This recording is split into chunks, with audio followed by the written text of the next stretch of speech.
Hello hi நண்பர்களே, நான் Kovai driver.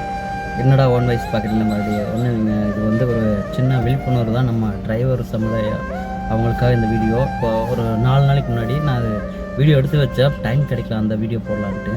அது ஒரு சின்ன கிளிப்பு கீழே போடுறேன். அந்த பஸ் ஓட்டுற நண்பர்கள், எனக்கு வயசில் பெரியவங்களாக இருக்கலாம், சின்னவங்களாக இருக்கலாம், என் வயசாக இருக்கலாம், எல்லாருமே வந்து பார்த்து கொஞ்சம் பஸ்ஸு போட்டி போடாமல் கொஞ்சம் கேர்ஃபுல்லாக ஓட்டுங்க. ஏன்னா நான் வந்து பார்த்திங்கன்னா 4 உயிரை தான் கூட்டிகிட்டு போகிறேன். நீங்கள் வந்து 40 உயிரை கூட்டிகிட்டு போகிறீங்க.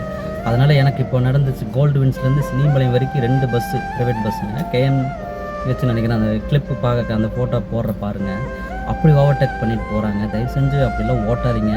டிரைவர்கள் நம்மளை நம்பி அத்தனை உயிருக்கு வர்றாங்க, நம்ம சேஃப்டியாக கொண்டு போய் இறக்கணும். அதை மனசில் வச்சுட்டு வண்டி ஓட்டுங்க தயவு செஞ்சு யாராக இருந்தாலுமே. இதை வந்து என்னோடய தாழ்மையான வேண்டுகோள் கேட்டுக்கிறேன். டிரைவருக்கு பார்க்குறவங்க கொஞ்சம் ஷேர் பண்ணுங்கள். மேக்ஸிமம் டிரைவர், பஸ் ஓட்டுற அண்ணன் தம்பி யாராக இருந்தாலுமே கொஞ்சம் பார்த்து கேர்ஃபுல்லாக ஓட்டுங்க. அவ்வளோ ஸ்பீட் தேவையில்லை நம்மளுக்கு. சிட்டிக்குள்ளே அவுட்ரு போனால் கூட நீங்கள் ஓட்டிக்கலாம். சிட்டிக்குள்ளே எனக்கு என் வண்டியே ஓவர்டேக் பண்ணுற மாதிரி இப்படி வந்தாங்க. அது கொஞ்சம் எனக்கு இதாக தெரிஞ்சு, சரி இந்த ஒரு ஓன் வாய்ஸ் போடலாம் அப்படின்ட்டு சரி போடுறேன். அந்த வண்டி அவர் அந்த அண்ணா இந்த வீடியோ பார்த்தா கூட பரவாயில்ல, கொஞ்சம் பார்த்து ஓட்டுங்க. ஏன்னா நான் இப்பயும் அதே சொல்கிறேன், எல்லாருமே டிரைவர் தான். நான் 4 உயிரத்தை வச்சு ஓட்டிகிட்டு போகிறேன். நீங்கள் 40 50 உயிரை கொண்டு போய் கூட்டிகிட்டு போயிட்டுருக்கிறீங்க. அதனால் பார்த்து கொஞ்சம் கேர்ஃபுல்லாக ஓட்டுங்க. இல்லை முடிஞ்ச டைமுக்கு எடுத்துருங்க, அவ்வளோதான். சரிங்களா? வேறு ஒன்றும் இல்லை ஃப்ரெண்ட்ஸ். ஓகே.